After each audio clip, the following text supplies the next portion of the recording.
तो हाँ, हम ये डिस्कस कर रहे थे कि हम एमटी की प्रिपरेशन के बाद या तो नया चैप्टर स्टार्ट कर सकते हैं, या हम पुराने चैप्टर्स जो हमने करे हुए हैं उनके क्वेश्चंस ले सकते हैं। प्रीवियस ईयर क्वेश्चंस हो गए या और प्रैक्टिस क्वेश्चंस हो गए अलग अलग टॉपिक्स के, है ना। तो तुम लोग बताओ कि आप लोग मतलब चैट में लिखो अपना ओपिनियन कि सर हम ये करना चाहते हैं, या तो हम नया चैप्टर स्टार्ट कर सकते हैं, या फिर हम पुराने चैप्टर्स जैसे मैग्नेटिक इफेक्ट्स हो गया, है ना, ईएमआई हो गया, एसी हो गया, जो हमने रिसेंटली पढ़े हैं, है ना, जिनके हम टेस्ट भी देने वाले हैं अभी आने वाले दिनों में, तो हम उनकी प्रैक्टिस कर सकते हैं पहले और फिर हम स्टार्ट कर सकते हैं नया चैप्टर। तो मैं ऐसा क्यों बोल रहा हूँ पहले मैं वो समझा देता हूँ। क्योंकि अभी क्या है कि आप लोग काफी आगे चल रहे हो, जैसे अवंती में भी काफी सारे और बैचेस चलते हैं, तो तुम लोगों का मैं आपको बता दूं फिजिक्स में आप सबसे आगे चल रहे हो, है ना। अभी किसी का भी इतना सिलेबस कवर नहीं हुआ जितना आप लोगों का हो गया है। और सिंस मैं अज्यूम कर रहा हूँ कि आप सब लोग नीट और उससे रिलेटेड एग्जाम ही देने वाले हो, राइट। नीट या उसके आसपास जो भी मतलब जो भी एग्जाम्स होते हैं उससे रिलेटेड ही देने वाले हो। तो अभी आप लोगों के पास अच्छा खासा टाइम है, 8 to 9 मंथ्स है सबके पास, राइट। बोर्ड के एग्जामिनेशन भी हमारे फरवरी में होने वाले हैं। तो अगर हम जल्दी जल्दी सिलेबस कंप्लीट कर लेंगे तो हमारा हो जाएगा ये कंप्लीट कब, सितंबर तक हो जाएगा। पर उसका कुछ ज्यादा फायदा होगा नहीं, है ना। आपको रिवीजन का टाइम मिल जाएगा, लेकिन क्लासेस के अ, अलावा आपको मिलेगा टाइम रिवीजन का। तो उससे होगा क्या कि आप सारे थ्योरी पढ़ लोगे एक साथ पूरी, राइट। और जब थ्योरी के बाद आप क्वेश्चन लगाने बैठोगे तो आप ये चीज एनालाइज करोगे, फिगर आउट करोगे कि आपने फॉर्मूले भूलना चालू कर दिया है, क्योंकि आपने पढ़ा वो 2-3 महीने पहले था और अब आप उसके क्वेश्चन लगा रहे हो, तो आपको थ्योरी फिर से पढ़नी पड़ेगी।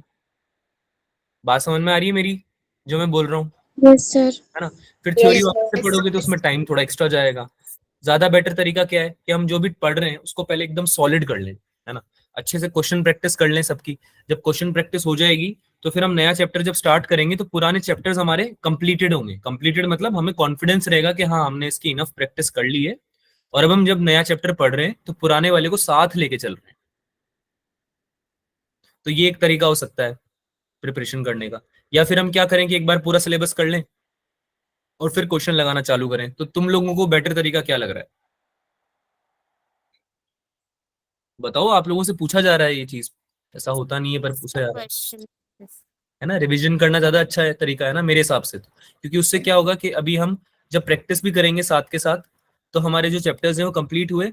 और सिंस हम सिलेबस में आगे चल रहे हैं, आगे चल रहे हैं मतलब हम इतना कोई पीछे नहीं चल रहे हैं सिलेबस में, है ना। हम आराम से इसको अक्टूबर तक भी कंप्लीट कर सकते हैं, सितंबर अक्टूबर तक ट्राई करेंगे उससे कंप्लीट हो जाए सितंबर में ही, पर अक्टूबर तक कर सकते हैं इसको कंप्लीट।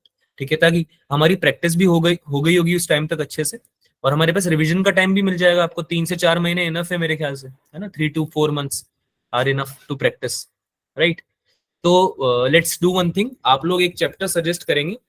मैग्नेटिक इफेक्ट्स की प्रैक्टिस हम कर सकते हैं, ईएमआई की प्रैक्टिस हम कर सकते हैं, एसी की प्रैक्टिस हम कर सकते हैं। तो आप लोग एक चैप्टर सजेस्ट करो जिसकी हम प्रैक्टिस पहले स्टार्ट करें। जब हम उसकी प्रैक्टिस इनफ कर लेंगे, 2-3 लेक्चर्स, 3-4 लेक्चर्स या जितने भी हैं, ठीक है, उसके बाद हम नया चैप्टर स्टार्ट कर लेंगे हमारा। तो साइमल्टेनियसली चलता रहेगा, ये नया चैप्टर भी हो जाएगा, फिर वापस से प्रैक्टिस करेंगे, फिर नया चैप्टर पढ़ेंगे, है ना। तो इस तरह से हम करेंगे। तो मेरे ख्याल से तो हम इसको, हमारी क्या है मेजर टेस्ट में कहाँ तक हो गया कवर, आपका करंट तक हो गया है गेस, है ना। Yes sir. करंट तक हो गया, राइट। तो आप लोग मतलब आपको electrostatics, current, electricity, electric potential, capacitance यहाँ तक आता है ना। और मैग्नेटिक इफेक्ट से आपकी थोड़ी प्रैक्टिस कम होगी क्योंकि उसके बाद से आपकी लगातार चैप्टर्स हुए जा रहे हैं। तो एक काम करते हैं, मैग्नेटिक इफेक्ट से चालू करते हैं प्रैक्टिस को, है ना। फिर मैग्नेटिक इफेक्ट से लेकर ईएमआई लेंगे, ईएमआई के बाद एसी लेंगे, है ना। और ऐसे हम प्रैक्टिस करते जाएंगे। तो अगर मैग्नेटिक इफेक्ट के बाद हमें ऑप्टिक्स उठानी है तो हम ऑप्टिक्स उठा लेंगे, है ना। और अगर कंटिन्यू करनी प्रैक्टिस तो वो कर लेंगे। ठीक है, तो सब लोग तैयार हैं इसके लिए, सब लोग इन्हें, कोई ऐसा जिसको सिलेबस जल्दी कंप्लीट करना है ना। आप अपनी बात रख सकते हो, देखो मैं तुम्हारे साथ चलने वाले की वो रखता हूँ टेंडेंसी ना। मैं मेरी इच्छा ये है कि तुम जो बोलो उससे उसके हिसाब से हम चलें। उससे क्या होगा कि आप अपनी प्रॉब्लम शेयर कर सकते हो जिसमें आपको प्रॉब्लम्स आ रही हैं, क्योंकि अगर हम बिल्कुल स्मार्ट वर्क नहीं करेंगे, हार्ड वर्क करेंगे तो काम नहीं चलेगा। हम लोग बहुत ज्यादा डिफिकल्ट कंपटीशन में है ना। काफी बच्चे ऐसे हैं जो कि प्रिपरेशन बहुत टाइम पहले से कर रहे हैं, तो उनसे हमें compete करना है। तो जब उनसे compete करना है तो हम अब स्मार्ट वर्क का हमें करना पड़ेगा, राइट। और स्मार्ट वर्क ये नहीं होता कि हम एक बार पूरा सिलेबस कंप्लीट कर लें फिर क्वेश्चन लगाएं। स्पेशली फिजिक्स में ऐसे काम नहीं चलेगा। फिजिक्स में आपको साथ के साथ प्रैक्टिस करनी पड़ेगी। जब आप साथ के साथ प्रैक्टिस करोगे तो आप आगे आने वाले टाइम पे जब टेस्ट दोगे तो उन क्वेश्चन को अच्छे से अटेम्प्ट कर पाओगे, और जब टेस्ट में मार्क्स आते हैं तो कॉन्फिडेंस आता है। और जब कॉन्फिडेंस आता है तो तैयारी और अच्छे से होती है। सही बात है। Yes, sir. Yes, sir. तो भाई सबसे Yes. पहले सारे टेस्ट देने ना, पहली बात तो ये हो गई। दो तीन बातें मैं आपको बताने वाला हूँ, फिर हम चालू करने वाले क्लास, हमारी प्रैक्टिस चालू करने वाले। ठीक है, तो एक तो बात ये हो गई कि हम पहले, इससे बेटर ये कि हम नए चैप्टर्स उठाएं, उससे बेटर हम ये करें कि हम पुराने वाले चैप्टर्स की प्रैक्टिस करें साथ के साथ, क्योंकि हमारा सिलेबस जो है वो सही चल रहा है, हम पीछे नहीं है काफी। ठीक है, हमारा सिलेबस काफी हो गया है फिजिक्स का। 60-65% तो आपका सिलेबस कंप्लीट हो गया है 12th का, है ना। 30% के अराउंड ही बचा हुआ है आपका सिलेबस अब। राइट, तो ये बात पहली होगी। दूसरी बात क्या है कि जब आप प्रैक्टिस करोगे तो उसको कैसे करना है, क्योंकि मुझे ऐसा रियलाइज हुआ है कि आप लोग में से कई बच्चे ऐसे हैं जो कि ये प्रॉब्लम फेस कर रहे हैं कि सर हम पढ़ाई भी कर रहे हैं, है ना, क्वेश्चन भी करते हैं, लेकिन हमारे मार्क्स इंप्रूव नहीं हो रहे हैं ज्यादा। ऐसा है? Yes, sir. ऐसा हो रहा है? Yes, sir. तो Yes, sir. उस केस में क्या है कि मार्क्स इंप्रूव करने के तरीके हैं, अगेन वही स्मार्ट वर्क करना पड़ेगा। स्मार्ट वर्क करने का तरीका क्या है? जो टेस्ट होते हैं वो बहुत इंपॉर्टेंट चीज होती है। तो जैसे मेजर टेस्ट किसी ने नहीं दिया है या कोई यूनिट टेस्ट नहीं दिया है, तो वो इस चीज को सबसे पहले तो नोट कर लो, और ये चीज डिसाइड कर लो कि आने वाले सारे टेस्ट में देने वाला हूँ या देने वाली हूँ, है ना, कोई टेस्ट में मिस नहीं करने वाला। और कैसे अटेम्प्ट करेंगे टेस्ट को, कि टेस्ट जब हमने दिया, प्रैक्टिस टेस्ट की कैसे करते हो तो मैं बताऊंगा ही, लेकिन टेस्ट देने के बाद क्या करना है वो ज्यादा जरूरी चीज है। तुम लोग क्या करते होंगे, कई बच्चे ऐसे करते होंगे, सब नहीं करते होंगे, पर कि टेस्ट देने के बाद भूल जाते होंगे। जैसे मेजर टेस्ट दिया उसके बाद देखा किसी ने कि पेपर में क्या क्या हुआ है, कितने क्वेश्चन हुए हैं, कितने नहीं हुए हैं, एनालाइज किया उसका? Yes, Yes, sir. sir. Yes, yes, sir. Analysis कैसे करना है वो मैं समझा रहा हूँ, वो समझ लो एक बार। जब आप टेस्ट दे के आओगे तो जो भी सब्जेक्ट में सबसे कम मार्क्स आए पहले तो उसको उठाओ, क्योंकि तीनों सब्जेक्ट्स, फिजिक्स केमिस्ट्री बायोलॉजी, तीनों सब्जेक्ट्स को आपको अटेंशन देनी पड़ेगी। ऐसा नहीं काम चलता कि किसी में मार्क्स कम आ रहे हैं उसको भूल जाओ, बाकी दोनों पे फोकस करो, उसे मार्क्स लेके आ जाओ। ऐसे काम नहीं चलेगा। हमें एग्जाम निकालना है, एग्जाम बहुत ज्यादा अच्छे मार्क्स मांगता है। इवन बोर्ड्स भी आप दोगे तो उसमें भी आपका इंडिविजुअली अच्छा परफॉर्मेंस जरूरी है हर सब्जेक्ट में, राइट। तो आपको क्या करना है कि सबसे पहले जो वीकर सब्जेक्ट है आपका उसको उठाओ, उसमें से उन टॉपिक्स को, उन क्वेश्चंस को पिक करो और उसको नोटबुक में नोट करो, या तो एक डायरी बना लो या नोटबुक बना लो। उसमें क्या है कि आप अपना टॉपिक्स और क्वेश्चन दोनों मेंशन करना चालू कर दो। बकायदा लिस्टिंग करनी है आपको, जैसे कंप्यूटर काम करता है ना एक्सेल शीट पे, सुना होगा आपने, time management for major task, वही बताऊंगा मैं, अगला पॉइंट मेरा वही है प्रिंस। ठीक है, तो आपको क्या करना है कि आपकी पूरी एक नोटबुक या डायरी बननी चाहिए जिसमें आप अपने टेस्ट के एनालिसिस लिखोगे। तो कैसे लिखोगे? सब्जेक्ट उठाया, जैसे फिजिक्स में कम मार्क्स आ रहे हैं, फिजिक्स उठाया, फिजिक्स में हम वो टॉपिक्स उठाएंगे जिनके क्वेश्चंस बार बार आ रहे हैं टेस्ट में, या हम प्रैक्टिस कर रहे हैं तब आ रहे हैं पर हमसे हो नहीं रहे हैं। जैसे कि इक्विवेलेंट रेजिस्टेंस फाइंड करने वाले क्वेश्चंस हो गए, एग्जांपल ले रहा हूँ। तो जैसे कि वो आपने किए, एक आध बार हो गए, लेकिन अधिकतर बार आप या तो उनसे डर रहे हो या आपकी गलत आंसर आ रहे हैं या आपसे हो ही नहीं रहे हैं क्वेश्चन। तो फिर उसको इग्नोर नहीं करना है, उसको डायरी में मेंशन करो, नोटबुक में मेंशन करो कि ये क्वेश्चंस मुझसे नहीं हो रहे हैं, उस पर एक्स्ट्रा अटेंशन देना पड़ेगा। तो फिर उस पर कुछ क्वेश्चन प्रैक्टिस करेंगे हम, है ना। पीवाई क्यू लगा लो पिछले 5 to 10 ईयर्स के, या मॉड्यूल के क्वेश्चन सॉल्व कर सकते हो आप। मॉड्यूल है सबके पास? Yes, sir. Yes, sir. सबके पास है मॉड्यूल? किसी कोई ऐसा बच्चा जिसके पास मॉड्यूल्स नहीं है, अभी हाथ ऊपर कर सकता है वो। अगर आपके पास मॉड्यूल नहीं है तो आप ग्रुप, जो भी व्हाट्सएप ग्रुप पे आप एडेड हो उसके ग्रुप के इन्फो पे जाना। ग्रुप इन्फो में आपको लिंक्स वगैरह मिलेंगे, उसमें सारी रिकॉर्डिंग्स भी हैं लेक्चर्स की, और आपके सारे मॉड्यूल्स वगैरह, डीपीपी वगैरह सब है। ठीक है, तो मॉड्यूल उठाओ, मॉड्यूल के क्वेश्चन सॉल्व करने हैं। ठीक है, अब जैसे जैसे मैं प्रैक्टिस करा रहा हूँ मैं तुम्हें बताता जाऊंगा कि ये क्वेश्चंस करके आना अगली क्लास में। तो वो तो आपका एक तरीका हो गया क्वेश्चन करने का। ठीक है, जैसे मैग्नेटिक इफेक्ट अगर हम उठाते हैं, नेक्स्ट टॉपिक को पिक करते हैं उसको, तो फिर उसमें जो जो क्वेश्चंस करने रहे वो मैं आपको बता दूंगा, आपकी ग्रुप में लिख दूंगा या फिर आपको क्लास में बता दूंगा। ठीक है, तो वो चैप्टर्स, वो टॉपिक्स आप करके आना। एक तरीका ये, जो आप खुद से पढ़ रहे हो, सेल्फ स्टडी कर रहे हो, तो फिर मॉड्यूल के क्वेश्चन सॉल्व करो, ऑब्जेक्टिव 1 और 2 पहले तो उनको कंप्लीट करो, है ना। पीवाईक्यू के बाद पहले पीवाईक्यू करने। कौन से टॉपिक के करने? सबके नहीं करने। जो टॉपिक पे क्वेश्चंस आपके नहीं हो पा रहे हैं वो आपको एक तो टेस्ट से पता चल जाएगा, टेस्ट की जब एनालिसिस करोगे ना तो टेस्ट से पता चल जाएगा कि ये टॉपिक, अभी इतना तो तुमने पढ़ लिया है ना कि टॉपिक रियलाइज कर पा रहे हो, समझ पा रहे हो कि कौन सा टॉपिक का क्वेश्चन है, या वो भी नहीं हो पाता? सर पता लग जाता है। Yes sir. पता तो लग जाता है ना कौन से टॉपिक से क्वेश्चन है, इतना तो पता लगता होगा, है ना।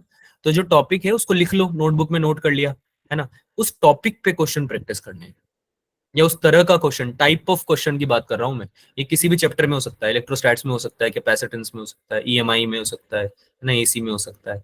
तो वो टॉपिक टाइप ऑफ क्वेश्चन हमने नोट किया नोटबुक में, पहले उन क्वेश्चंस पे अटैक किया, उनको सॉल्व किए, उनको समझा। नहीं आ रहा है तो हम डाउट ग्रुप में पूछ सकते हैं जो व्हाट्सएप पे बने हुए हैं, है ना, या फिर आप क्लास में मुझसे पूछ सकते हो, है ना, टीचर से पूछ सकते हो आपके बाकी। ठीक है, तो ये तरीके से एग्जीक्यूट करना है आगे। राइट, तो जब हमने इस तरीके से एग्जीक्यूट करा तो हम उन क्वेश्चंस को जो कि हमने पढ़े हुए हैं और हमको आने भी चाहिए और हम कर सकते हैं, उनको जब हम कवर कर लेंगे तो हमारे आपको मार्क्स, मतलब आपको अपने मार्क्स बढ़ते हुए दिखेंगे धीरे धीरे।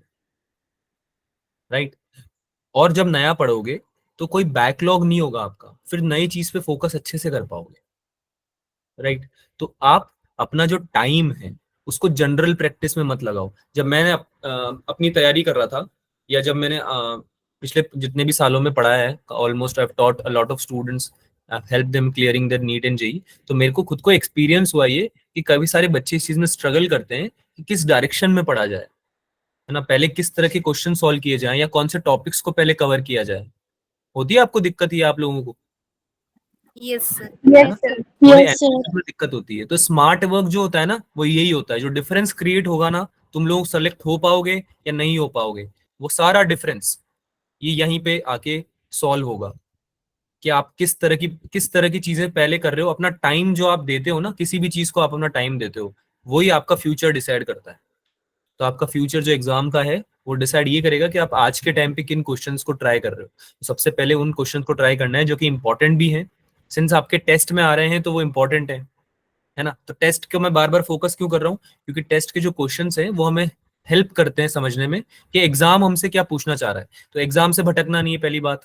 ऐसा नहीं कि वो चीजें पढ़ रहे हैं जो कि एग्जाम के लिए ज्यादा इंपॉर्टेंट ही नहीं है, पर हम टाइम दिए जा रहे हैं फालतू में। थ्योरी पढ़ना बंद कर दो।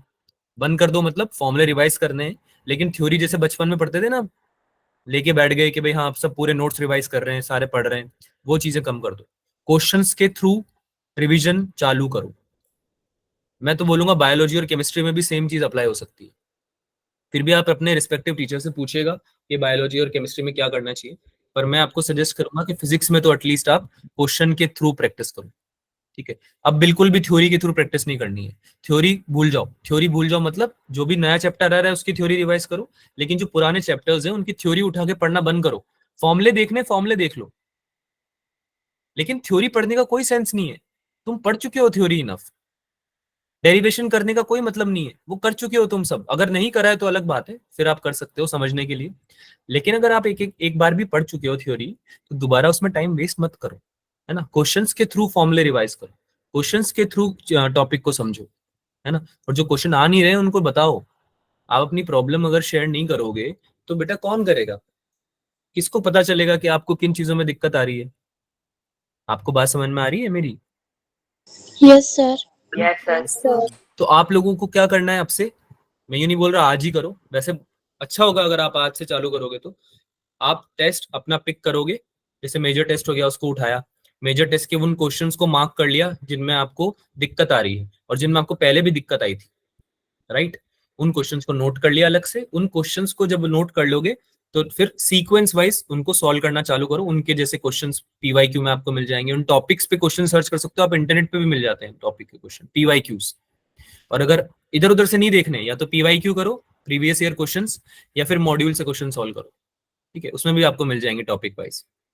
राइट, और फिर भी क्वेश्चन कम पड़ रहे हैं मुझे बताओ, मैं आपको और दूंगा। ठीक है, दूसरी बात समझ में आई सबको? Yes, sir. ठीक है, Yes, तीसरा sir. Yes, sir. तीसरा चीज क्या है, टाइम मैनेजमेंट। टाइम मैनेजमेंट सबसे इंपॉर्टेंट चीज है। तो टाइम मैनेजमेंट कैसे होता है, हम अगर एक इजी क्वेश्चन पे ज्यादा टाइम दे देते हैं पेपर में, तो जो क्वेश्चन ज्यादा टाइम मांगता है, अगर आप डिस्ट्रीब्यूशन समझोगे ना क्वेश्चंस का, तो हर क्वेश्चन को इक्वल टाइम नहीं दिया जाता कभी भी। अगर कोई क्वेश्चन फ्रेम करने वाला भी है, जैसे आपका नीट का पेपर जो भी बना रहा है ना, कोई भी जो भी पेपर फॉर्म कर रहा है, वो जब पेपर फॉर्म करता है तो ये देख के नहीं करता वो कि भाई सब क्वेश्चन को मैंने दे दिया 1 मिनट या 30 सेकंड दे दिया हर क्वेश्चन को, ऐसे नहीं होता। हर क्वेश्चन में अलग टाइम लगता है, वो तुमको भी पता है ये बात। तो सोचो कि जिस क्वेश्चन में 15 सेकंड्स चाहिए, उस क्वेश्चन में तुमने दे दिए 1 मिनट या 1.5 मिनट दे दिया, तो तुमको नहीं लगता कि जिस क्वेश्चन को एक्चुअली में 1.5-2 मिनट चाहिए थे, उसका टाइम आपने ऑलरेडी स्पेंड कर दिया है किसी दूसरे क्वेश्चन पे? बात समझ में आई? क्या बोलना चाह रहा हूँ? Yes. ठीक है, Yes, हर्षिता, sir. आप कुछ पूछना चाह रहे हो? Harshita, do you want to ask anything? नहीं? हाँ, तो हम क्या बात कर रहे थे कि आप जब क्वेश्चन करोगे टेस्ट में, तो आपको कुछ क्वेश्चंस को जल्दी करना पड़ेगा। अब वो जल्दी कैसे होंगे? जल्दी करने का तरीका ये है कि उनको प्रैक्टिस करो इस तरीके से। जब आप प्रैक्टिस करते हो ना, तो आपका फाइनल अटेम्प्ट जो होने वाला है, जो आप जैसे टेस्ट देने वाले हो, तो टेस्ट में आप जो परफॉर्म करोगे वो आपकी प्रैक्टिस का रिफ्लेक्शन होता है। तो जब आप प्रैक्टिस कर रहे हो, तो आप क्वेश्चंस को इस तरह से सॉल्व करो कि आपको उसमें मिनिमम टाइम लग रहा है। टाइम मैनेजमेंट, हाँ ठीक है। तो जैसे कि अब हमने लास्ट क्लास में किए थे एफबीडी वाले क्वेश्चंस, किसी को याद आ रहे हैं? एक क्वेश्चन हमने किया था जिसमें ब्लॉक बना हुआ था, एक वेज पे रखा हुआ था, वेज आगे एक्सेलरेट करा था ए एक्सेलरेशन से। याद आ रहा है? मेजर टेस्ट में भी आया था ये क्वेश्चन, Yes, sir. है ना? तो ऐसे Yes, sir. क्वेश्चंस में आपको पेन चलाना ही नहीं चाहिए, पेन चलाने की नौबत ही नहीं आनी चाहिए। आपको दिखना चाहिए कि ये जो ब्लॉक है, इस पे अगर एक्सेलरेशन ए आगे लग रहा है वेज पे, तो ब्लॉक पे पीछे लग रहा होगा, तो एम ए फोर्स पीछे आ रहा होगा। अच्छा, एम ए फोर्स इधर आ रहा है और एंगल बन रहा है अल्फा नीचे, तो ऊपर भी अल्फा बनेगा, तो ऊपर ब्लॉक में एम ए कॉस अल्फा ऊपर बन जाएगा और नीचे बन जाएगा एम जी साइन अल्फा। बात समझ में आ रही है? तो इसके लिए मुझे डायग्राम बनाने की जरूरत अगर नहीं पड़ने लगी, अभी तो पढ़ रही, अभी तो पढ़ेगी। अभी ऐसा मत सोचना कि सर आपने तो बहुत इजीली बता दिया, हमें तो लगता है थोड़ा टाइम, है ना? अभी लगेगा टाइम, कोई दिक्कत नहीं है। पर जब प्रैक्टिस करोगे इस तरह से, एग्जाम्पल दे रहा हूं मैं, हर टॉपिक का अलग तरीका होता है ना? तो जब ऐसे एग्जाम्पल इस तरह से आप प्रैक्टिस करोगे, जब घर पे पढ़ाई करते हो, सेल्फ स्टडी करते हो, तो जब एग्जाम में जाओगे ना, तो जल्दी होने लगेगा कुछ। बात समझ में आ रही है? ये तो Yes, रही sir. उन चीजों की बात जो आपको आती है। अब बात करते हैं उन सवालों की जो कि समझ में नहीं आते। होते होंगे ना ऐसे क्वेश्चन के, सर क्वेश्चन देखते हैं, हमने प्रैक्टिस भी करे हैं, पर सर चमकता ही नहीं है। चमकने से मतलब सर क्लिक ही नहीं करता है कि इसको सॉल्व कैसे करें। ऐसा होता होगा, है ना? Yes, sir. तो उस केस में Yes, क्या sir. करोगे? सबसे पहले तो जो गिवन चीजें वो लिखो। जैसे कि पोटेंशियल डिफरेंस दिया हुआ है, पोटेंशियल डिफरेंस लिख दिया। रेजिस्टिविटी दी हुई है, रेजिस्टिविटी लिख दी। करंट पूछा हुआ है, तो करंट पूछा हुआ है तो रेजिस्टेंस निकालना पड़ेगा, है ना? तो उन वेरिएबल्स को लिखते रहो। इसको बोलते हैं मेथड ऑफ वेरिएबल्स।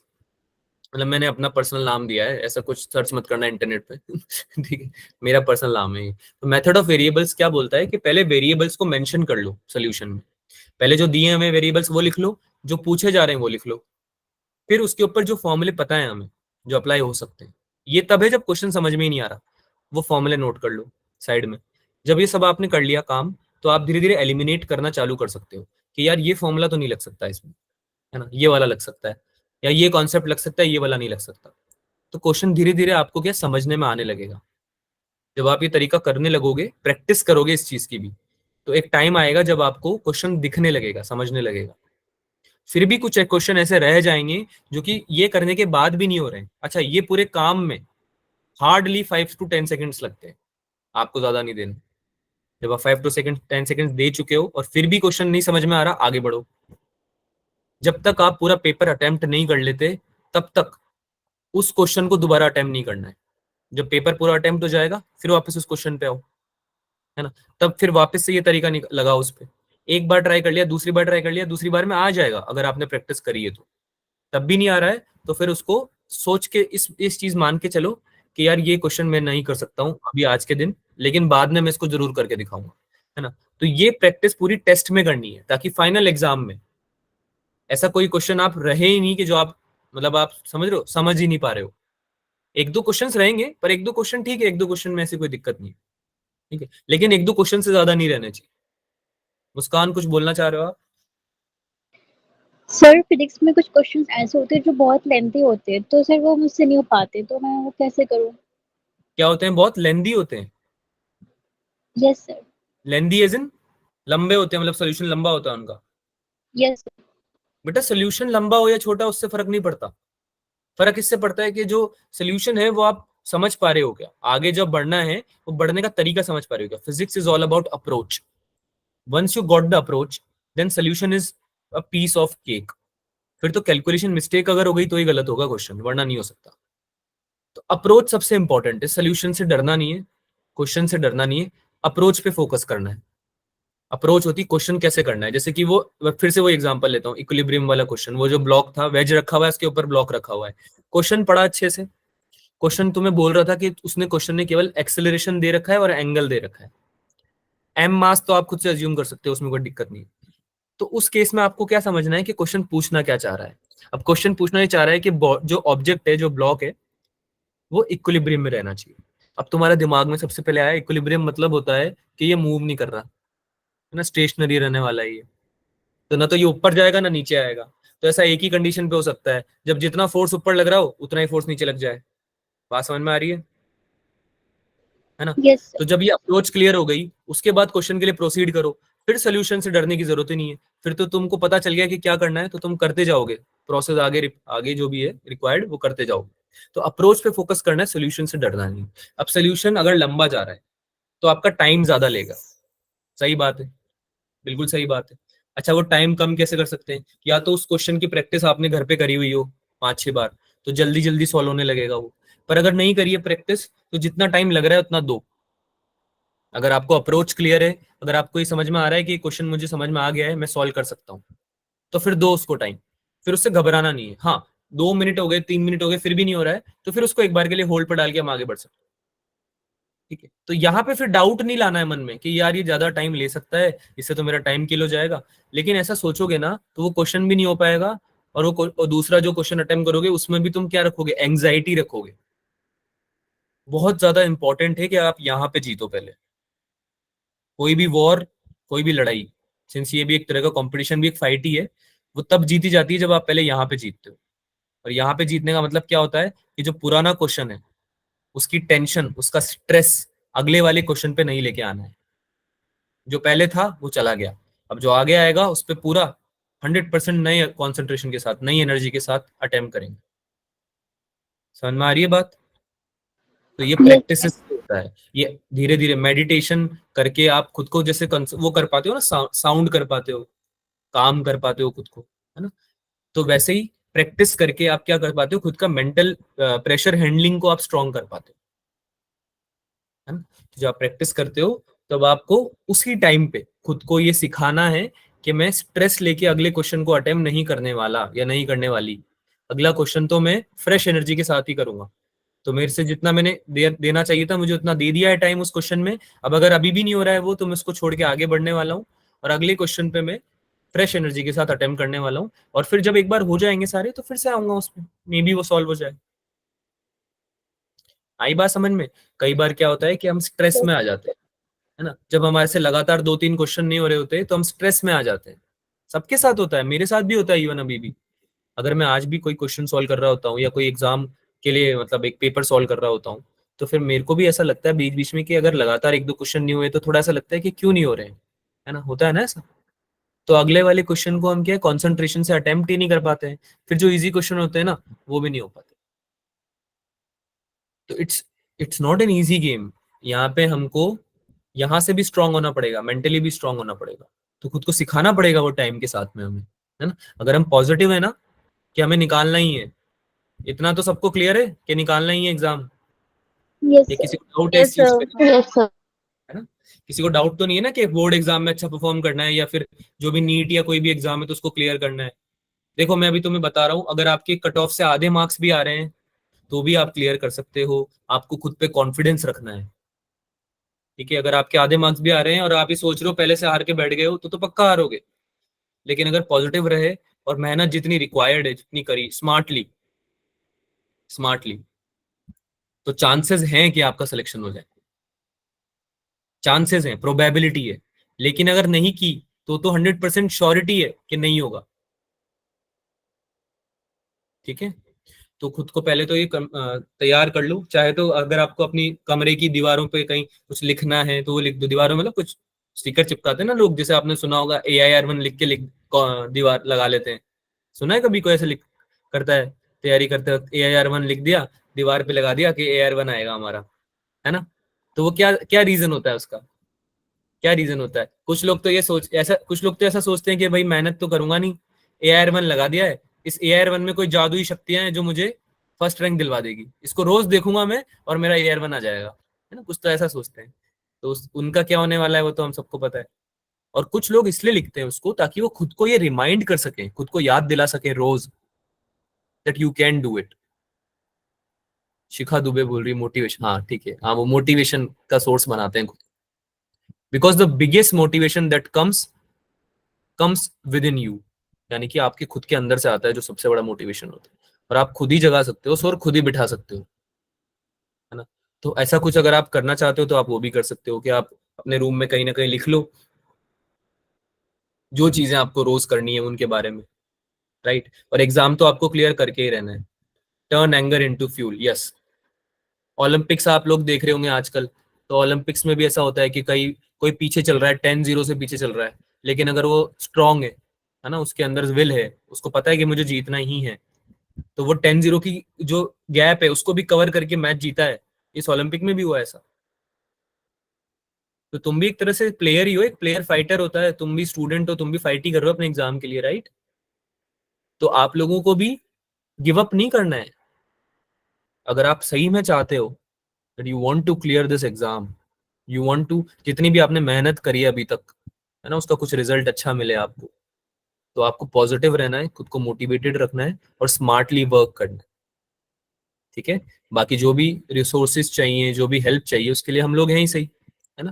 बिकॉज ये तो कॉमन मोटिव है ना हमारा, क्योंकि मेरा तो मोटिव यही है कि तुम लोगों को सेलेक्ट कराना है ना, तुम लोगों के अच्छे मार्क्स लाने बोर्ड्स में भी और सिलेक्शन भी चाहिए, तुम लोगों का भी यही है, I hope. Yes sir. Yes common है ना हमारा मोटिव, ऐसा तो नहीं मेरा कुछ और है तुम लोग कुछ और ही सोच के बैठे हो। चलो बढ़िया बात है, ठीक है। तो पूरे साल मेहनत करेंगे और मेक श्योर करेंगे, हमारी रिस्पॉन्सिबिलिटी है ये, किसी और की नहीं है, कि हमारा सिलेक्शन होना चाहिए, है ना। तुम्हारी रिस्पॉन्सिबिलिटी है, तो हर दिन वो दिखना चाहिए तुम्हें खुद को कि तुम लगा रहे हो एफर्ट हो उस चीज के लिए, राइट। तो जो मैंने बताया है ना वो टेस्ट वाला काम, वो कर लेना आप सबसे पहले तो, ठीक है। चलो स्टार्ट करते हैं यार आज की क्लास को, काफी बातें हो गई। किसी को कुछ पूछना है, कोई स्पेसिफिक चीज पूछनी है, कोई डाउट है? नहीं, चालू करें? Yes sir. Yes sir. Cool. Yes sir. ठीक है यार, मैं चालू करता हूँ, स्क्रीन शेयर कर रहा हूँ, आप बताना आप लोगों को दिख रही है क्या।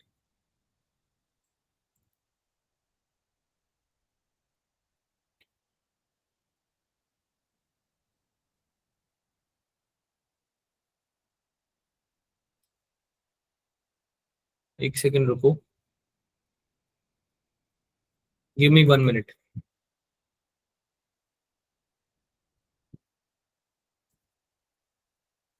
आप लोगों की फिजिक्स की क्लास थी ना अभी? Yes yes yes sir. Sir. Physics की थी ना, हाँ।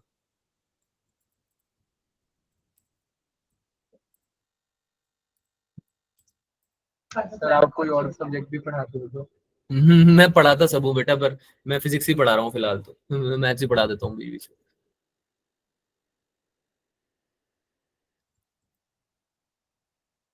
लेकिन तुम्हारा टाइमिंग थोड़ा वो चेंज हुआ है ना, थोड़ा टीचर्स भी चेंज हुए हैं आपके, तो इस वजह से पूछ रहा था मैं कि कोई मिसकम्युनिकेशन तो नहीं हो गया है। चलो ठीक है, कोई मिसकम्युनिकेशन नहीं है, हम लोग फिजिक्स ही पढ़ रहे हैं। तो मैं स्क्रीन शेयर करता हूँ, बाकी की जो भी हमारी प्रैक्टिस थी उसको कंटिन्यू करते हैं।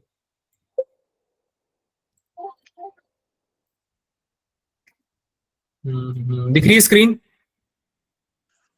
No no sir. Sir. No sir. No sir. अच्छा, शेयर ही नहीं नो हुई सर। है, शेयर ही नहीं हुई है, अभी शायद दिखेगी, अभी दिख जानी चाहिए। Yes sir. Yes yes sir. Sir अब दिख रही है। Yes sir. कूल, स्टार्ट करते हैं।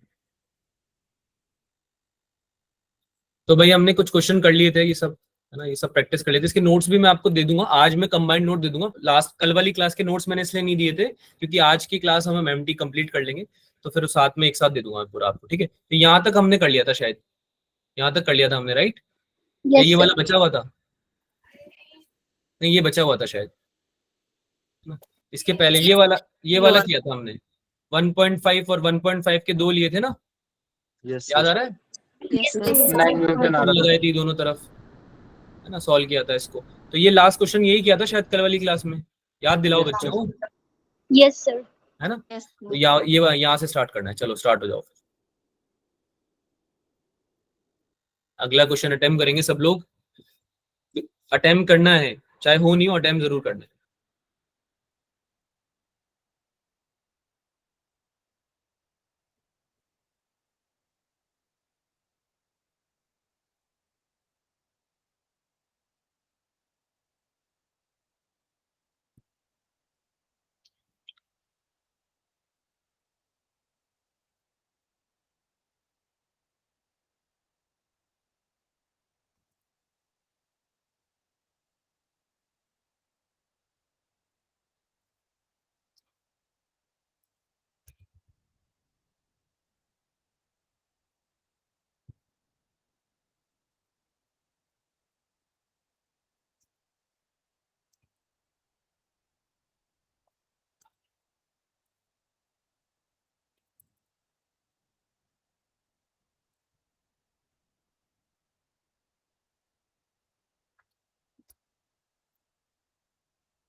मुस्कान,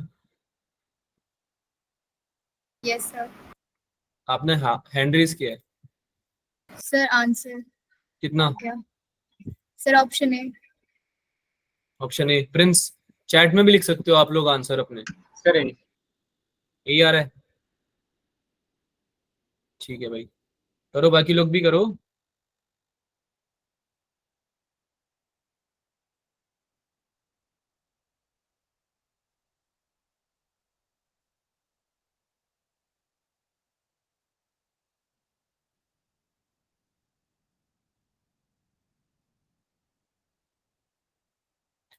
इनिशियल वेलोसिटी आपको दी हुई है, मास दिया हुआ है,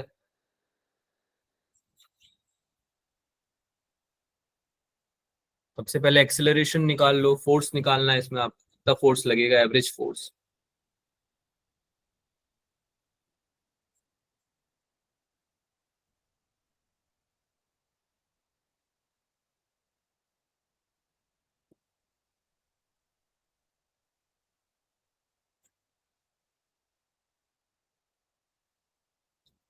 करें, सॉल्व करें या टाइम चाहिए और?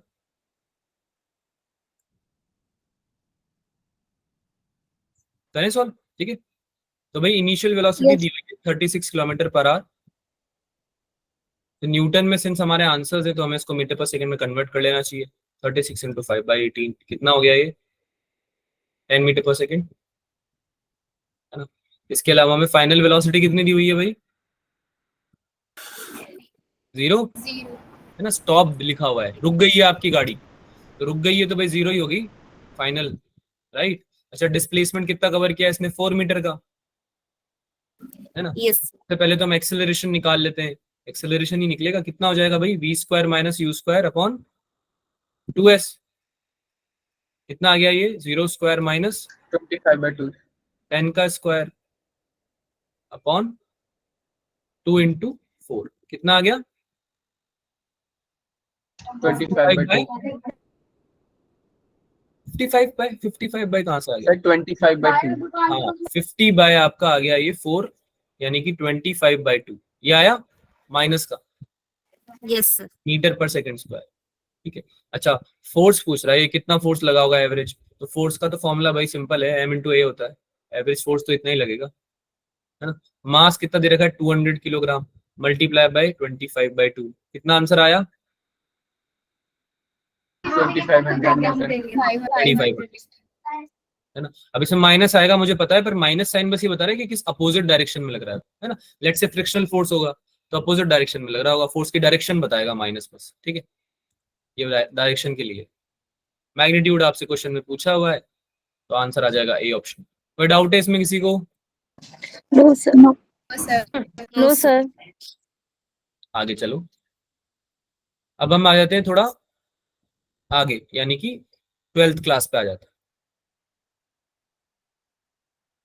स्पेस है इस इलेक्ट्रिक फील्ड की, electric flux through a surface of area of 100 units हमें निकालना है।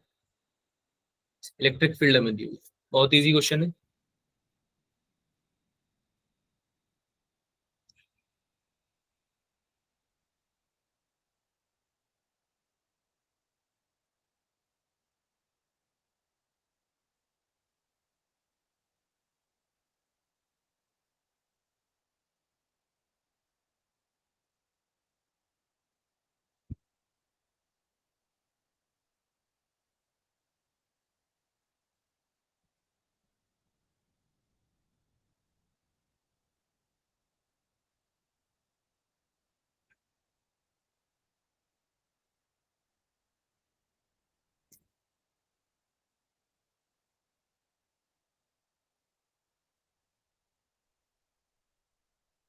हाँ, कितना आंसर आ रहा है अभी? मुस्कान, दीप्ति, सर 300। डिम्पल, ठीक है। 300। चैट में लिख दिया करो, है ना आंसर, चैट में लिख दिया करो, कोई नहीं। चलो बढ़िया, मेरे ख्याल से तो इजी क्वेश्चन है ये, काफी हो जाना चाहिए था जल्दी, है ना।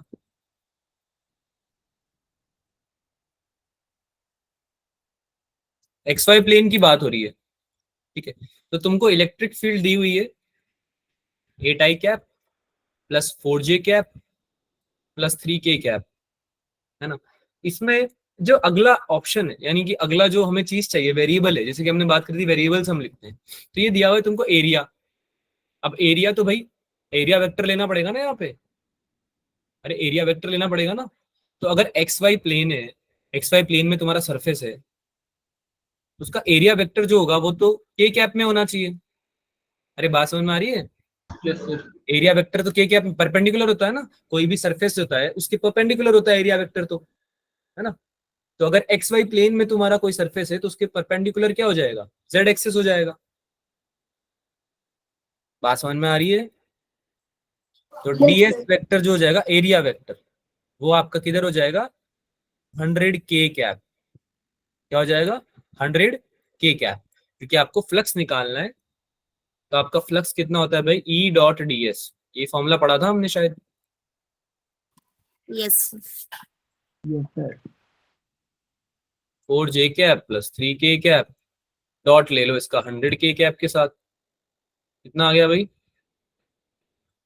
अब 8 और 4 के साथ तो है ही नहीं कुछ मल्टीप्लाई होने के लिए, आई और जे के तो है ही नहीं फैक्टर्स, इधर के हैं केवल, तो कितना आ जाएगा? 300. हाँ 300. 300। ई को मल्टीप्लाई करेंगे 100 से तो ये कितना आ जाएगा? 300 यूनिट्स, ठीक है। यूनिट्स में पूछ रहा है बेसिकली, डायरेक्शन नहीं पूछ रहा आपसे, केवल मैग्नीट्यूड पूछ रहा है ना। तो 300 आंसर आ जाएगा। कोई डाउट इसमें किसी को? No, no sir. सर। अगला क्वेश्चन कीजिए। ये नहीं है, ये वाला करना है आपको, पहले ये वाला करो। एक इलेक्ट्रिक डाइपोल है जिसको कि 30 डिग्री के एंगल पे आपने रखा हुआ है, इसके साथ में इलेक्ट्रिक फील्ड के साथ में 30 डिग्री का एंगल है ना, जिसकी कि आपकी कितनी इंटेंसिटी इलेक्ट्रिक फील्ड की? 2 × 10⁵ न्यूटन पर कूलम, न्यूटन पर कॉलम।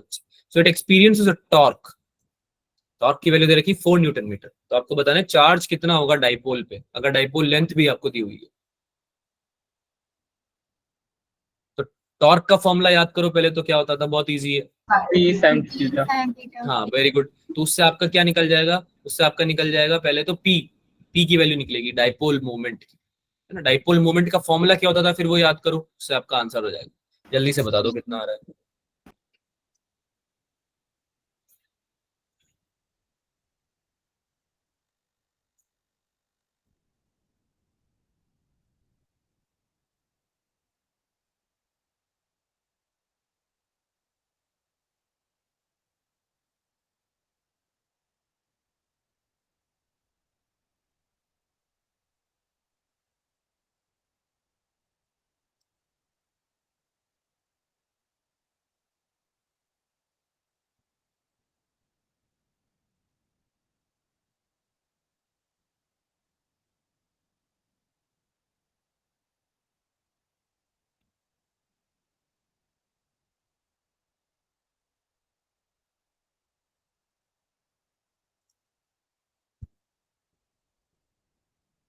सबका सी आ रहा है क्या?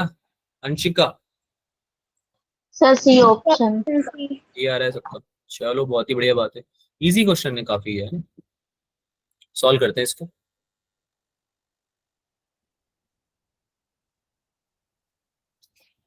तो भाई टाउ या टॉर्क आपका होता है पी क्रॉस ई, यानी कि P E sine theta. Sine theta. कितना हो जाएगा ये? टॉर्क की वैल्यू कितनी दे रखी है भाई? 4 इंटू पी हमें निकालना है, मल्टीप्लाई बाय ई कितना है? 2 × 10⁵ 2 × 10⁵ साइन 30 डिग्री एंगल बना रहा है ना, बोल तो रहा है 30 डिग्री एंगल बना रहा है ना Yes. इलेक्ट्रिक फील्ड के साथ में। पी अगर इधर है और ई इधर है तो ये एंगल कितना है भाई? 30 डिग्री का एंगल, है ना। तो इसको सॉल्व करो, कितना आ रहा है? P 4 divided by 2 × 10⁵ multiply by sine 30 की वैल्यू कितनी 1/2. होती है भाई? 1/2. 1/3. 1/2. कितनी होती है? 1/2. सर 1/2. 1/2. 1/2. ऊपर चला जाएगा क्या? Yes Yes, sir. कितना हो गया आंसर? पी का वैल्यू कितना आया? 4 into 10 to power minus 5. हाँ, 4 into 10 to the power -5। Unit बताओ, पी की यूनिट बताओ। Coulomb metre inverse. Coulomb metre. Coulomb metre, ठीक है। पी आ गया भाई। अब आगे क्या पूछ रहा है तुमसे? ये चार्ज पूछ रहा है। तो भाई पी क्या होता है? क्या पी आपका डाइपोल मोमेंट की जो लेंथ होती है, मतलब डाइपोल मोमेंट Charge जो into होता है length. वो चार्ज के साथ कैसे एसोसिएटेड होता है? Charge into length, Q into L होता है। तो क्यू कितना हो जाएगा? पी अपॉन एल हो जाएगा। तो 4 into 10 to the power -5 divided by length कितनी दे रखी है? 2 सेंटीमीटर। तो क्या 2 ले लूं मैं या इसको कन्वर्ट सर करूं? मीटर में चेंज करेंगे। में चेंज करेंगे। 2 इंटू 10 टू द पावर -2 ना। 2, अरे मीटर में कन्वर्ट कर रहे हो ना, तो ये तो कट गया 2 टाइम्स। कितना आंसर आ गया भाई? Option C. 2 into 10 to the power -3 coulombs, यानी कि 2 micro coulombs. 10 to the power -3 मतलब 2 इंटू 2 माइक्रो कूलम्स। हाँ भाई, इजी था। पेपर में हो गया था ये, एग्जाम में हो गया था। Yes sir. Yes sir. Yes, sir. अगला क्वेश्चन कर दो, फिर हो गया था तो इस बात पे।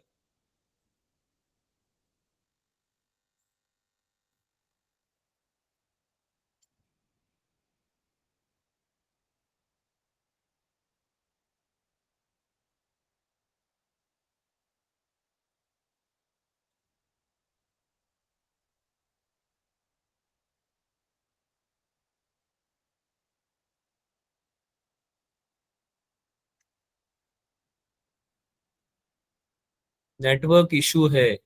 क्या इशू आ रहा है सना?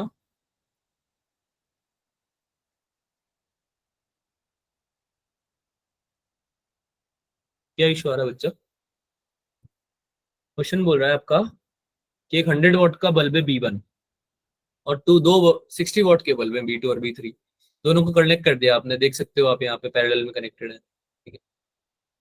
तो W1 W2 सॉल्व कर लिया अंशिका इतनी जल्दी? मुझे पता है आप लोगों को आंसर पता है, पर मैंने आपको समझाया था ना, आपको फिर से सॉल्व करना है। तो W1 W2 W3 तीन आपके जो है वो है आउटपुट पावर्स, ठीक है, बल्ब B1 B2 B3 की। तो आपको उनमें रिलेशन बताना है, तो आपको सिंपली निकालनी पड़ेंगी पावर्स कितनी है, ठीक है। कैसे निकलेंगी वो आप लोगों को पता है सबको। V² अपॉन R होता है, पावर का फॉर्मूला है ना, इसको सॉल्व करो।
करेंगे, डिस्कस करेंगे बच्चा, थोड़ा लेंदी क्वेश्चन है तो टाइम इसलिए दे रहा हूँ मैं आपको।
करें, सॉल्व करें,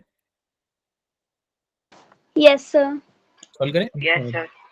ओके, चलो भाई सॉल्व करते हैं, हो गया, आप काफी टाइम दे दिया। ठीक है, सबसे पहले तो भाई हमें रेजिस्टेंस निकालना पड़ेगा इसका, सबसे पहले तो हमें रेजिस्टेंस निकालना पड़ेगा। ठीक है, तो रेजिस्टेंस क्योंकि दिए हुए नहीं है ना क्वेश्चन में रेजिस्टेंसेस, रेजिस्टेंस के बिना पहले हम आउटपुट पावर कैसे निकालेंगे भाई? पावर तो होती है या तो आई स्क्वायर आर है या फिर वी स्क्वायर अपॉन आर है, सही बात है। अब दोनों फॉर्मूले हम तभी लगा पाएंगे जब हमें रेजिस्टेंस पता होंगे इंडिविजुअली बल्ब्स के। अरे हाँ या ना, समझ में आ रही बात? तो सबसे पहले Yes. तो रेजिस्टेंस का फॉर्मूला क्या हो जाएगा? वही वी स्क्वायर अपॉन पी हो जाएगा, जितनी रेटेड पावर है उसको आप डिवाइड कर दो। ठीक है, ये हो जाएगा। इंडिविजुअली निकालते हैं, अब इंडिविजुअली कैसे हो जाएगा? तो फर्स्ट वाला जो बल्ब है उसको लेते हैं पहले, तो हम क्या लिखेंगे सबसे पहले? Resistance for the 100 what bulb. जो रेजिस्टेंस 100 वॉट बल्ब का है, 100 वॉट बल्ब कौन सा है यहाँ पे दिख रहा है आपको? ये वाला 100 वॉट बल्ब B1, ये वाला, ये है 100 वॉट का, और ये दोनों आपके सेम है। ये 60 वॉट का बल्ब है, ये भी 60 वॉट का बल्ब है, दोनों का रेजिस्टेंस भी सेम होने वाला है, मतलब तो दोनों 60 वॉट के बल्ब है।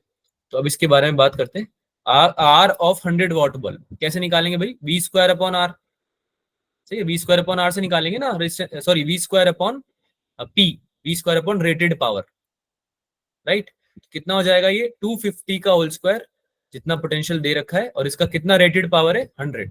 ये देखो यहाँ पे 250 वोल्ट आपका पोटेंशियल डिफरेंस है, और इसका रेटेड पावर कितना है? 100 है। तो हमने क्या लिख दिया भाई? आर ऑफ 100 वॉट बल्ब हो गया 250 का होल स्क्वायर अपॉन 100। ऐसे ही हम निकाल लेंगे 60 वॉट बल्ब्स के लिए। अब दोनों का रेजिस्टेंस सेम ही रहने वाला है, तो यानी कि R1, इसको हम R1 बोल देते हैं, इसको हम बोल देते हैं R2, और R3, दोनों का रेजिस्टेंस सेम रहने वाला है, दोनों 60 वॉट बल्ब है। बात समझ में आ रही है सबको? तो ये क्या हो जाएगा भाई? 250 का होल स्क्वायर अपॉन 60। ठीक है, ये तो आ गई इनकी रेजिस्टेंसेस। ठीक है, अब हमको क्या निकालना है? हमको निकालना है आउटपुट पावर्स। तो आउटपुट पावर कैसे निकालेंगे भाई? फर्स्ट वाले का जैसे हम निकालते हैं, फर्स्ट वाले का W1 बोल रखा है इसने आउटपुट पावर, तो कितना हो जाएगा ये? I1 square upon R1, sorry I1 square into R1 होना चाहिए क्या? Yes, sir. ठीक है, अब करंट जो फ्लो करेगा इसमें, अच्छा ध्यान से समझो, ये वाले जो B1 और B2 बल्ब है ये तो सीरीज में कनेक्टेड है, राइट? तो जितना करंट इसमें जा रहा है वो इतना इसमें जा रहा होगा क्या? Yes sir. ठीक है, तो Yes, कैसे sir. कैसे निकालेंगे भाई इनको?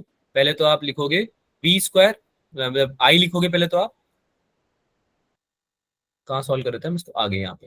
हाँ, तो इसको हम I1 की जगह हम क्या लिख देंगे भाई?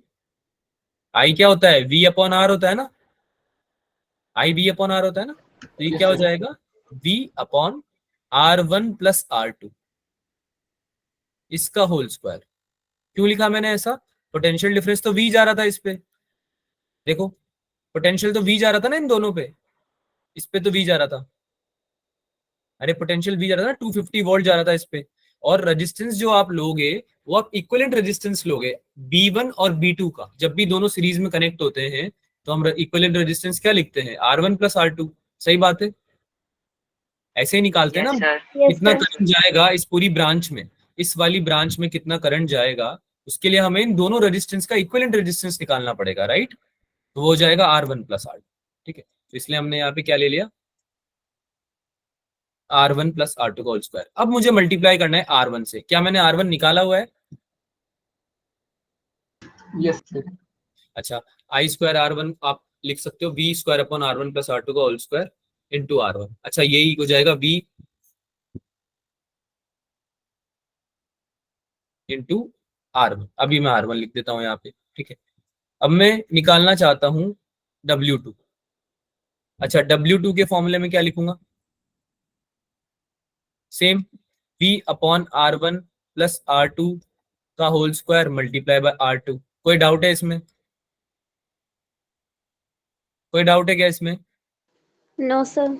नहीं है? No, sir. W3 कितना हो जाएगा? W3 हो जाएगा simple V square upon R3, V square upon R3। अरे यार ये तो इंडिविजुअल है ना, थर्ड बल्ब तो इसका रेजिस्टेंस तो R3 होगा। क्या ये कनेक्टेड है क्या किसी के साथ और? No sir. No sir. No, sir. Directly R3 ले सकते हैं, है ना? तो ये आप बेसिकली जो बनेंगे वो बनेंगे एक्सप्रेशंस। अब इसको आप सॉल्व कर सकते हो। अब आप इसको सॉल्व कैसे भी कर लो, अगर आप लास्ट वाली W2 और W3 को डिवाइड कर दो, लास्ट वाली W इक्वेशन किसको डिवाइड कर दो? W2 और W3 को आप डिवाइड कर दो, इसको आप डिवाइड कर दो इससे।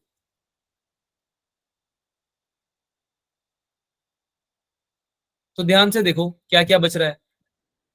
ये बचेगा हमारा R1 अपॉन R2। W2 और W3 को, सॉरी W1 और W2 को डिवाइड करना पड़ेगा, वरना तो ये पूरा फैक्टर आ जाएगा हमारा।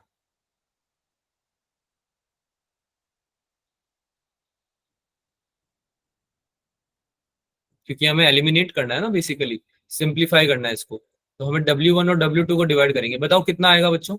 W1 और W2 को डिवाइड कर देंगे तो कितना आएगा?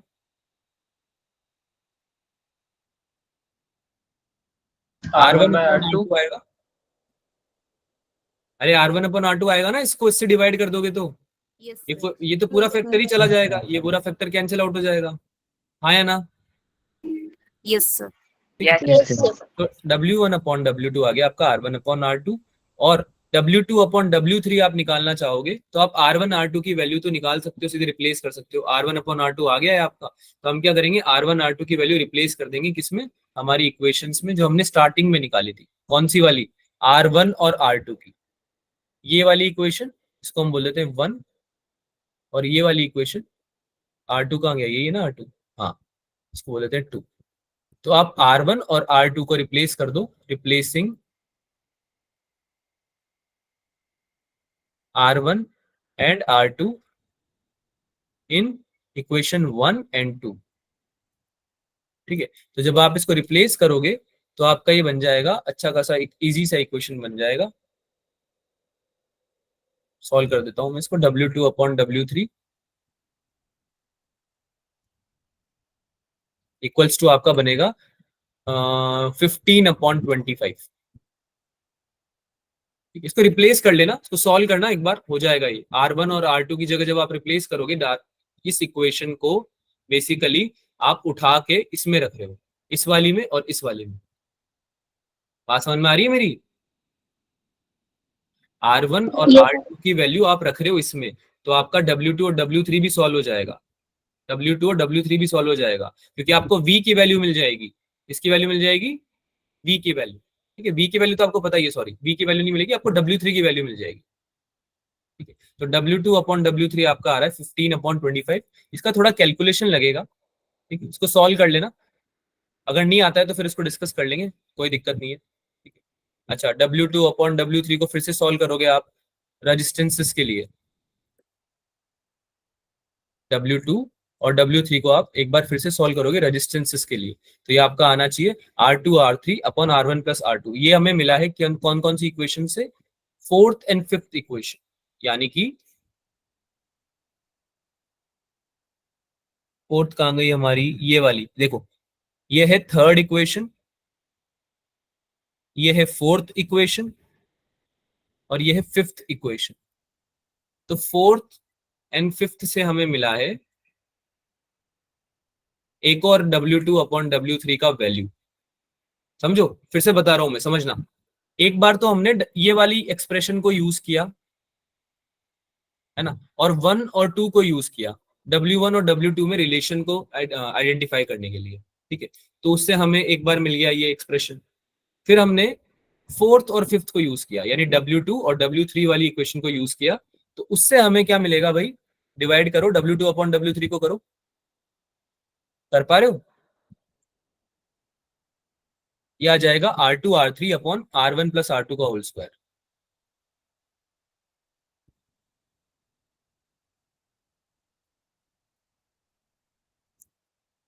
अब तुम्हारी लाइफ आसान हो गई है, क्योंकि तुमने काफी वेरिएबल सॉल्व कर लिए हैं। अब तो आप सीधे R1 R2 R3 की वैल्यू पुट कर सकते हो, तो आपकी W2 और W3 की एक और वैल्यू निकल जाएगी इससे, जो कि आपकी आएगी 25/64, ठीक है। तो इन दोनों से आप आराम से सॉल्व कर सकते हो कि आपकी 3 इक्वेशन बन रही है। इसमें हमने कुछ गलती करी है क्या? कुछ तो गलती करी है हमने। W1 आएगा यहाँ पे 15/25 में, ये आएगा आपका W1 और ये आएगा आपका W2 15/25 में। हाँ, तभी मैं सोचूं कि एक वेरिएबल कैसे रह रहा है। देखो, मैं इसको फिर से समझाऊंगा, घबराओ मत, मुझे पता है तुम घबरा गए हो एकदम से। फिर से समझाऊंगा, डोंट वरी, कैलकुलेशन हो जाने दो एक बार। ये W1 अपॉन W2 है, ठीक है। ये W2 अपॉन W3 है। तो अब इन दोनों को यूज करके मैं यहाँ पे कलर चेंज कर देता हूं।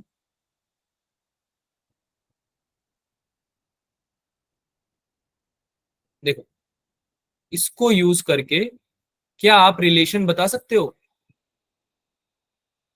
W1 is to W2 is to W3 में रिलेशन बता सकते हो क्या? ये 15 is to 25 is to 64 आ रहा है क्या? देखो ध्यान से, W1 कितना आ रहा है 15, Yes, sir. W2 कितना आ रहा है 25, W3 आ रहा है 64। तो ये 15 is to 25 is to 64 है आपका आंसर, Yes, sir. ठीक है। W1 is to W2 is to W3 कितना आ रहा है 15 is to 25 is to 64, ठीक है। तो इस समय क्या पता चला कि भाई W3 सबसे बड़ा है, W2 उससे छोटा है, W1 उससे छोटा है। तो आपका कौन सा ऑप्शन सही होना चाहिए? Option B. Option B. Option B. एक बार फिर से समझा देता हूँ क्या किया है, ताकि आपके अंदर जो भी डाउट्स है वो रहे नहीं।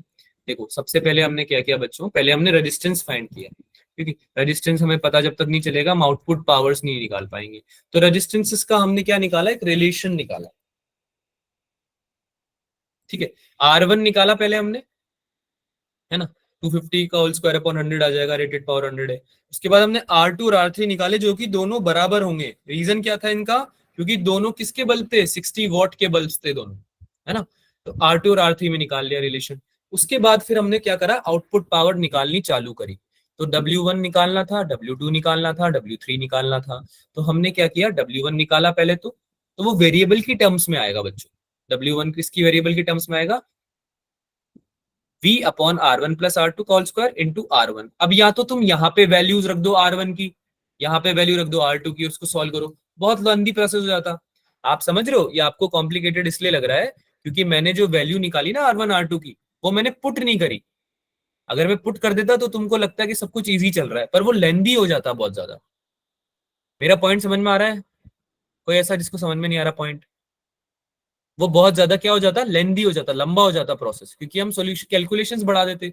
तो हमने क्या किया, हमने W1 W2 W3 के 3 एक्सप्रेशन बनाए और फिर उनको डिवाइड कर दिया। जैसे ही डिवाइड करा तो हमारा सिंप्लीफाई हो गया आंसर। बात समझ में आई मेरी? अरे हाँ ना तो बोलो यार, यस सर। हाँ या ना, दोनों बोल Yes, sir. Yes, sir. है ना। यहाँ पे हम W1 की जगह डायरेक्ट R1 की वैल्यू पुट करके R2 की वैल्यू पुट करके सॉल्व कर सकते थे इसको, पर हमने नहीं किया वो। क्यों? क्योंकि ये लेंदी हो जाता प्रोसेस कैलकुलेशन। तो हमने सिंपल क्या कर दिया, डिवाइड ही कर दिया डायरेक्ट, है ना। W1 और W2 को डिवाइड ही कर दिया, और इससे इसमें क्या मिल गया हमें, R1 और R2 की वैल्यू पुट करके, यानी R1 और R2 को रिप्लेस करके डायरेक्ट हमारा रेशियो ऑब्टेन हो गया। इसको आप दोनों तरीके से सॉल्व करके देखना घर पे एक बार डायरेक्ट कैलकुलेशन भी पुट करके देखना, R1 और R2 की वैल्यू भी पुट करके देख लेना, थर्ड, फोर्थ और फिफ्थ में, ठीक है। अच्छा, इसमें अगर ऐसा करोगे तो डायरेक्ट आंसर आ जाएगा, लेकिन लेंदी हो जाएगा प्रोसेस, तो इसलिए मैंने यहाँ से ये रेशियो में करा है सॉल्व। बात समझ में आई सबको? Yes sir. अगला Yes, क्वेश्चन sir. करें। ठीक है मैम, एक लास्ट क्वेश्चन है, Sneh ma'am, one last question we need discuss, then you can take the time. Okay, आज हम वैसे भी ज्यादा क्वेश्चन प्रैक्टिस नहीं करने वाले। वर्क्स चलेगा मैम? यस सर, मुझे सर आप अभी करा लीजिए। हाँ। मुझे आप 10 के बाद आप दे दीजिएगा, फिर मैं इनसे बात कर लूंगी। दिल्ली के बच्चे बस यहाँ रुकेंगे। ठीक है, ठीक। तो one last question is there, then you can take up the class. ठीक है, hardly it will take 2 to 5 minutes। ठीक है, ओके। सो नेक्स्ट क्वेश्चन करते हैं बच्चों। अब देखो, इसमें ना दिमाग लगाना, सोल्यूशन बाद में करने लगना, पहले दिमाग लगाना। ठीक है, ये थोड़ा समझने वाला क्वेश्चन है, कैलकुलेशन वाला क्वेश्चन नहीं है इतना ये, क्योंकि ये मैं अज्यूम कर रहा हूँ कि तुम लोगों ने गलत किया होगा पक्का, इसलिए मैंने लिया है ये। तो ये तुम्हारा क्लास का लास्ट क्वेश्चन है आज। हाँ डिम्पल, मुस्कान, डिम्पल, अंशिका, अगर आप आंसर कर रहे हो तो आप चैट में करो। You want to answer, you can answer in the chat.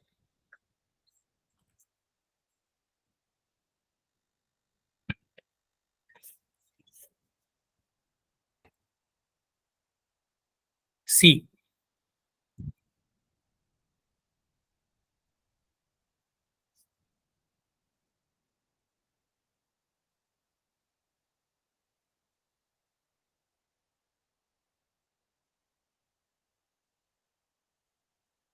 ठीक है, डिस्कस करते हैं इसको। सबका आंसर आ गया है तो भाई देखो, द आंसर इज सी।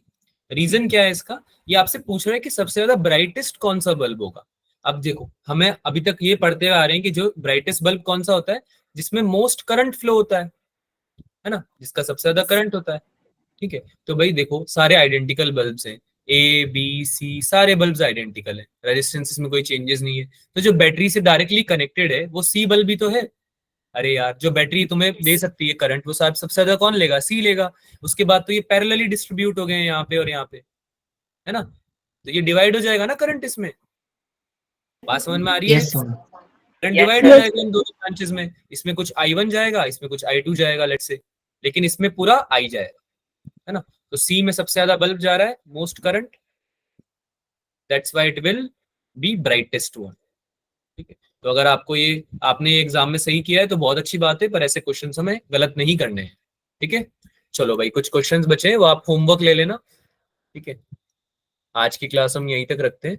ये मैं होमवर्क दे रहा हूँ आप लोगों को, तो ये हम डिस्कस करेंगे अगली क्लास में, आपको सॉल्व करके लाना। ठीक है, ये आपके टेस्ट के ही क्वेश्चंस हैं।